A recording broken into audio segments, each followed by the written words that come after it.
Foodie Beauty is in legitimate danger. For the past couple of years, she has found herself in a relationship with a man named Salah, and eventually she would move from Canada to Kuwait to live with her new boyfriend. Well, after finding themselves in some controversy involving a cat, they would have to flee the nation, eventually finding themselves in Syria, Salah's nation of birth, and one of the most war-torn nations in the Middle East. But just how did Foodie get there? Why has it come to all of this? And what future could her new life possibly hold? For those who know nothing about Foodie, I'll give you a quick rundown. Her name is Chantel Saralt, a moderately popular mukbang YouTuber who slowly turned into an infamous internet figure through the messy relationships with her numerous boyfriends and her absolutely terrible treatment of cats. Foodie has cemented her legacy through years of scandal and controversy.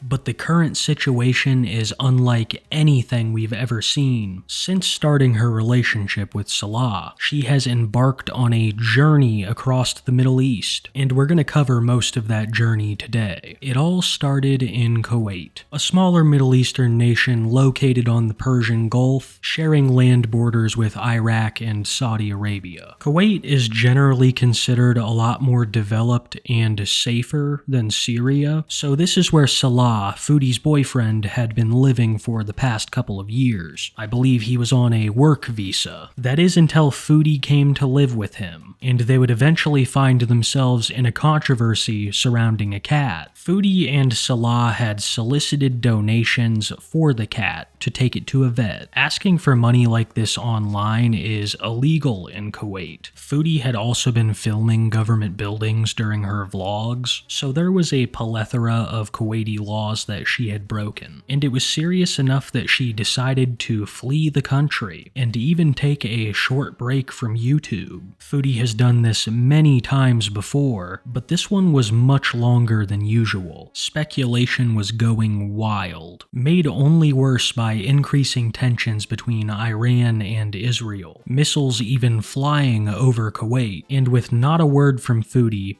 people had no idea what was going on. And as if things couldn't get any worse for Foodie, some pretty big YouTube channels began to cover the Pause Kuwait situation. People like Atozi, Legal Mindset, and Cinnamon Toast Ken all made videos on the situation with Foodie and the Kuwaiti cat. And then, when the world didn't need her the most, she appeared. Surprising few when she revealed that she was in Canada. And I want to point out that it was just Foodie in Canada. Salah was still in Kuwait, at least according to Foodie. She would also reveal that this trip back to Canada wasn't permanent, and that she very much intended to return to the Middle East. Yeah, there is a reason why I came here, yes.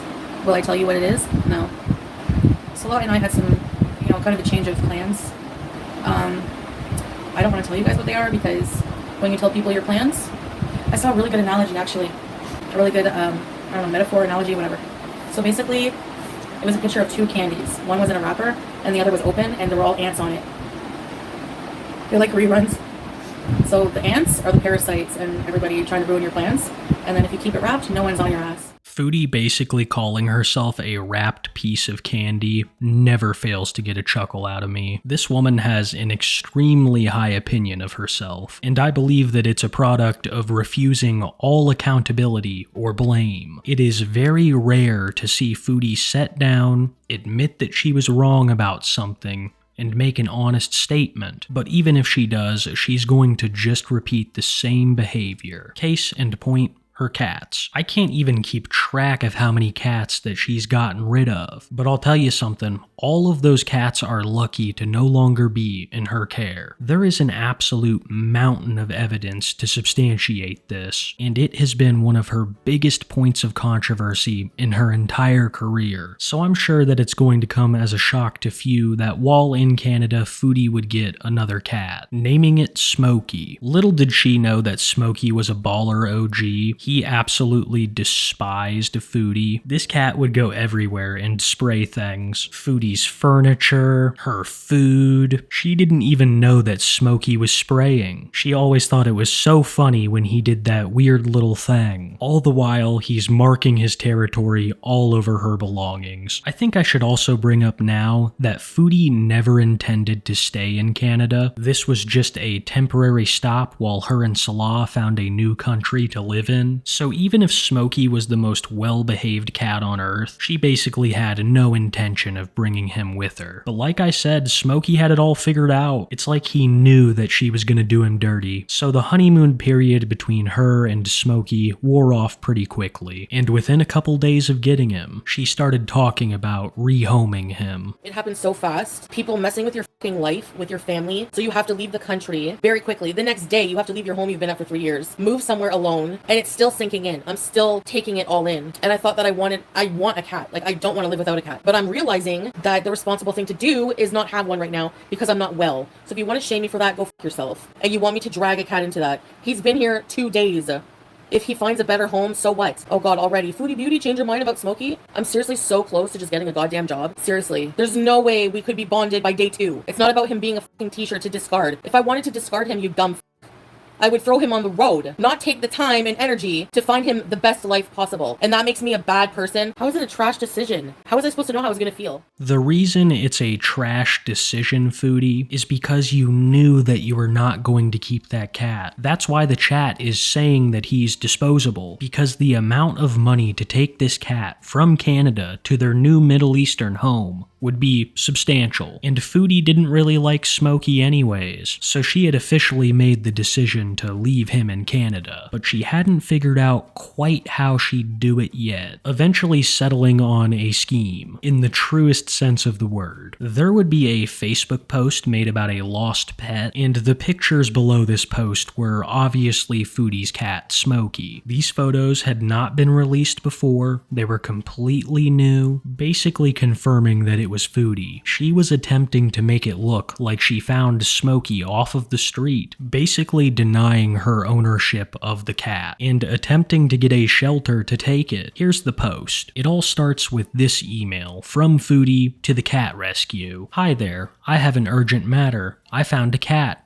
Very obese, but very, very friendly cat on the street, and I'm leaving the country in a couple of days. It says I have to fill out a form, but can you please urgently make an exception to shelter him? He won't make it on the streets. I've spent time trying to rehome him myself, but nothing. Thanks. Maybe I'm perpetuating a horrible stereotype about cats, but I have never seen an obese stray. I'll also say I've never seen a stray in as good a condition as Smokey's in. Myself and many others are very suspicious as to where she got him. So after that email is sent, the pet rescue makes the Facebook post, showing the pictures of Smokey, showing the email with Foodie, revealing to everyone that she was trying to get rid of the cat. Well, after all of this was exposed, Foodie was no longer interested in giving Smokey to the feline rescue, saying that she would find someone else to take care of him, eventually claiming that someone that she knows and trusts currently has Smokey. And that's the last we ever heard of him, because just like she said, Foodie would leave the country, days later revealing that her and Salah had moved to Syria. I look warm. Don't you like the dewy skin look though? Okay, I'm really hungry. I haven't eaten in like... Wait, dewy, babe. Hi, sweet love. King Beezer. Hello, guys. We are reunited at last. People want to see you. Hi, baby. Oh, baby. Oh, sorry. Don't like being out. Well, guys, I'm in Syria.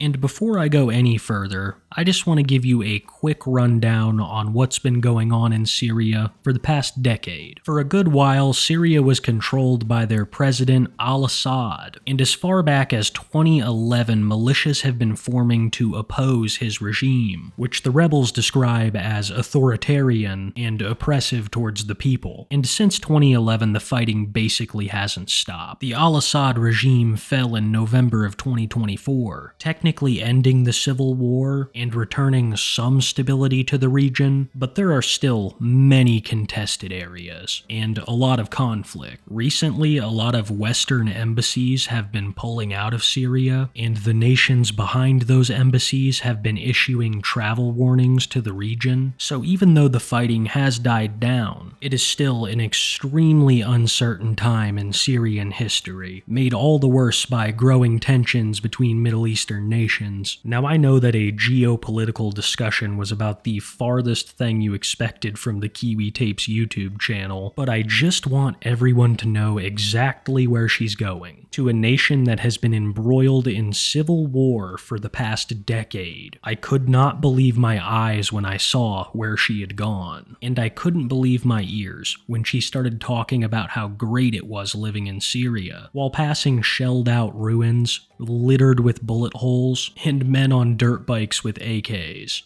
Yeah, no, we're just heading to a different part of, we're driving around Syria, like the country area, and just thought I'd go live chat with you guys for a bit. I don't know, gonna be filming some things for another vlog. That was a little close.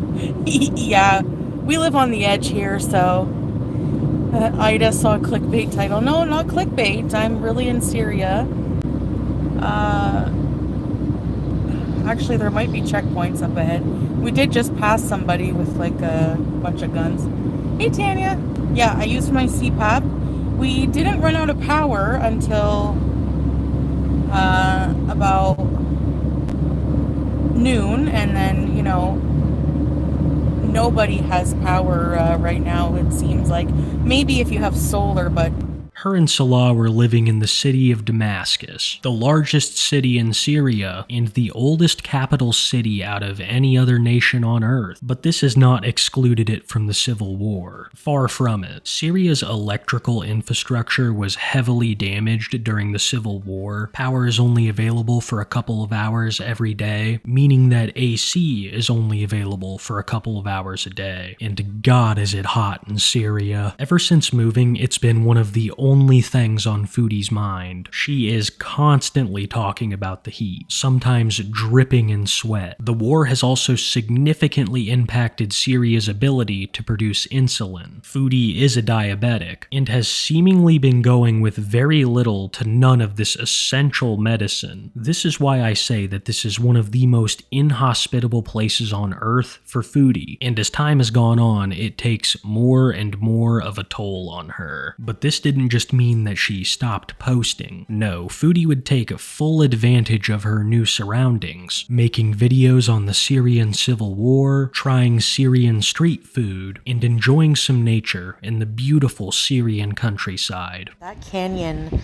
that valley used to be full of water, but there's been some droughts, so unfortunately that's all the water that there was. Now here's me trying to climb back up from going all the way down, and it was quite a workout. It wasn't too hot, actually. There was a nice breeze in the valley, but oh my goodness, this was a workout for me. As you can see, I'm trying to waddle up the mountain, but I also got to get some different clothing, so maybe some lighter clothing. I cannot stress to you just how much she talks about the heat. It seems like it's constantly on her mind, but she still tries to keep a halfway positive attitude about it, calling her sweat drips a dewy look, which she claims she's pulling off quite well, and she's almost always got a fan pointed at her, at least during the hours of the day that they have power. Kuwait didn't have these problems. I'm pretty sure they have power 24/7, so even though she had been spending a significant amount of time in the Middle East, Syria is a completely different ballgame. People have way more to worry about than air conditioning, but it's been absolutely brutal for Foodie. During a trip into the city, they would come across a knockoff KFC called KFG. Foodie loves KFG, and from what I've seen, so do I. They have a shisha lounge downstairs, mozzarella sticks bigger than any others I've seen, and some halfway good-looking chicken. Plus, it looks cleaner and nicer than an average KFC. But make no mistake, life in Syria is not all sunshine and rainbows. In fact, it was around this time that tensions between Syria and Israel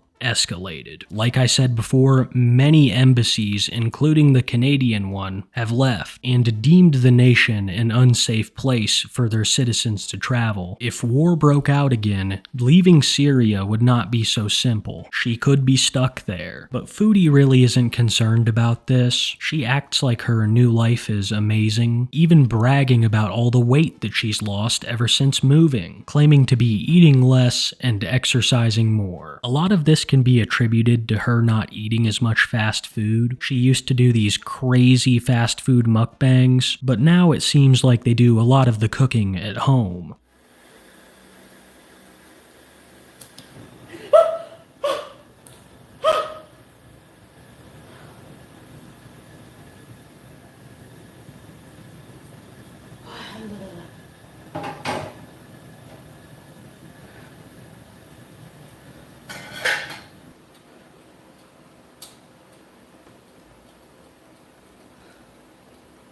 As you can see, Foodie is really enjoying herself, but despite all this fun that they're having, Foodie began to talk about moving out of the city of Damascus into a home that Salah's family owned. But in its current state, Foodie wouldn't stay there. It wasn't up to her standards. Apparently the house had no electricity or running water, and Foodie was already fed up having to deal with limited amounts of both, so she decided now was a great time to take a vacation.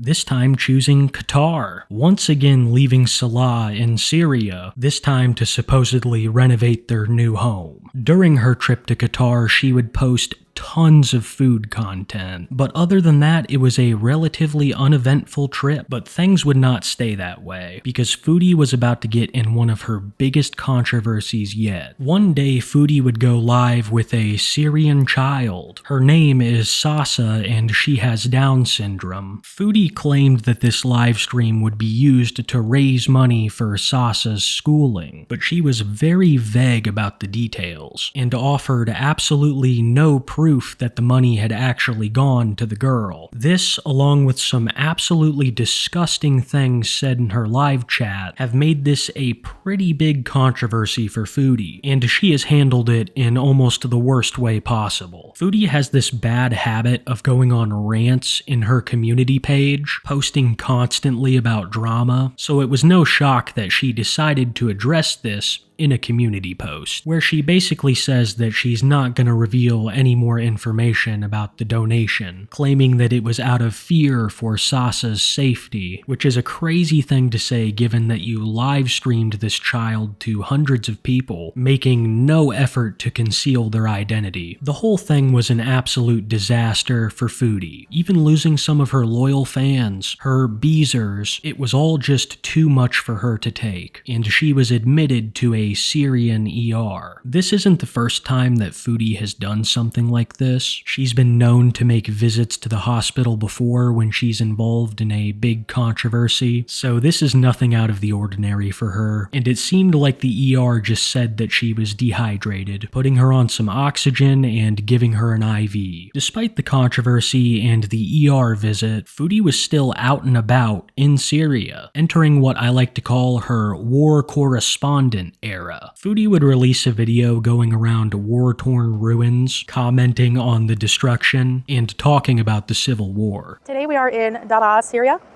I'm taking you guys here today to show you the birthplace of the Syrian civil war.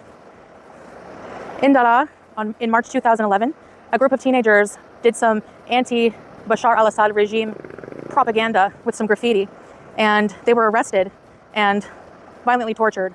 And people were just sick of the oppression from the al-Assad regime, the tyranny, the violence. So that sparked the first protests here from Daraa. So this is the birthplace of the Syrian civil war. And as you can see, the evidence is everywhere.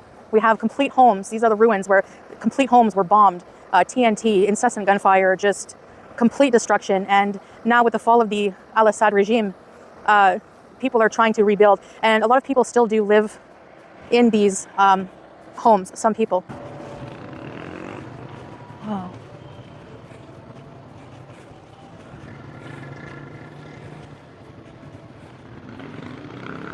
The buildings are just littered with bullet holes.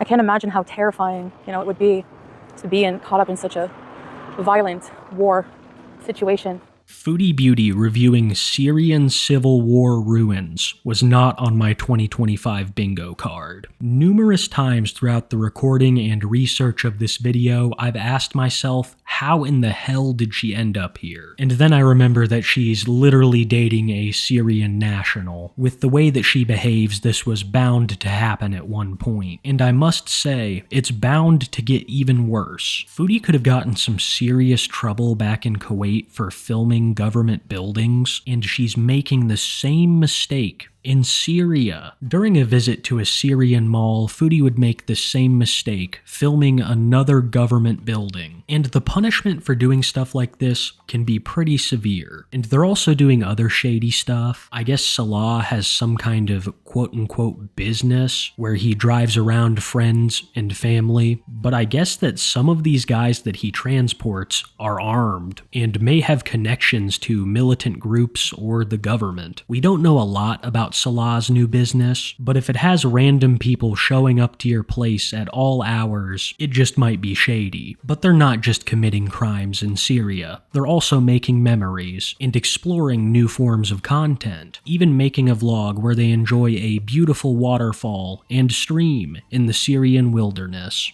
Strong man. I hope that I can get up myself, but well, oh my god. Need him? I might need a hand, yeah. This is gonna slide when I walk on it. I can't get back up here, there's no way. It's okay, You think so? What if I Your fall? left hand? No, my right hand. Whoa, whoa, whoa, whoa, whoa. Oh my gosh, oh my gosh.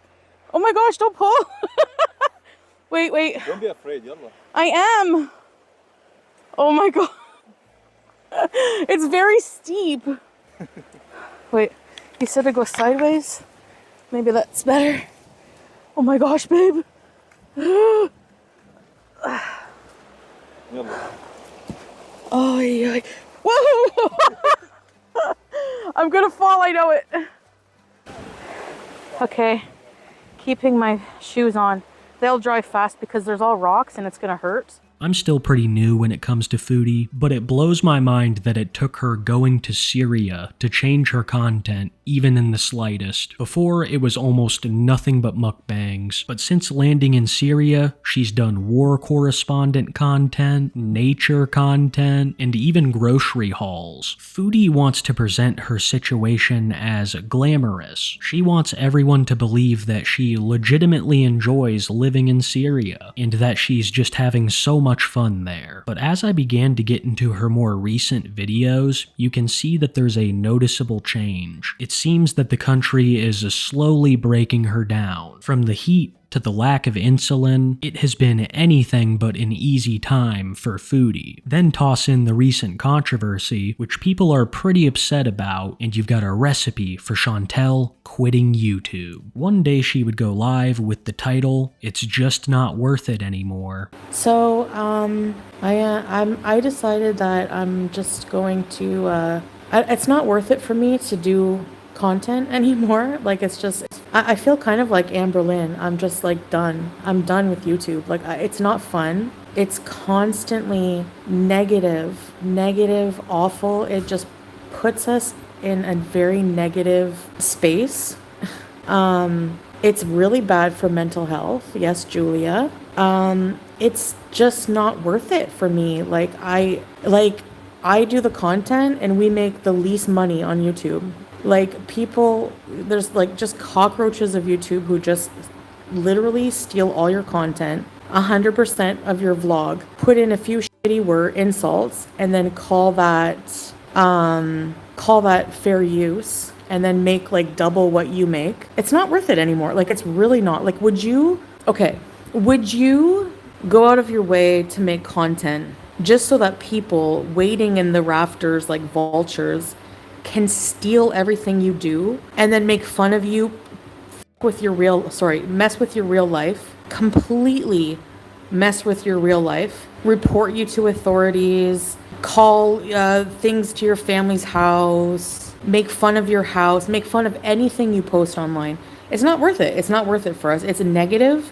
It's awful, and I'm just like done. Like, literally. I think that another reason she's considering quitting is because her views are down substantially. Mukbangs used to be able to bring in tens of thousands of views. Now she is extremely lucky to get that. In years past, Foodie had more legitimate supporters, people who had either not yet opened their eyes to her ways or just liked her enough to not even consider it. But as time has crawled on, that number has shrunk significantly. The Beezers are fading, and she's got no one but herself to blame. From little to no change in her content style to some of the most boring live streams that I have ever seen in my life, she gives her legitimate fans very little and asks much in return. There was only one way this could have gone. And the way that I've been talking for the past minute makes it seem like Foodie actually quit YouTube. That couldn't be farther from the truth. She actually returned less than 24 hours later and has live streamed almost every day since. She's also been producing a lot more clickbaity titles, angering even the most loyal of Beezers. It's just one thing after the next when it comes to Foodie Beauty. From Canada to Kuwait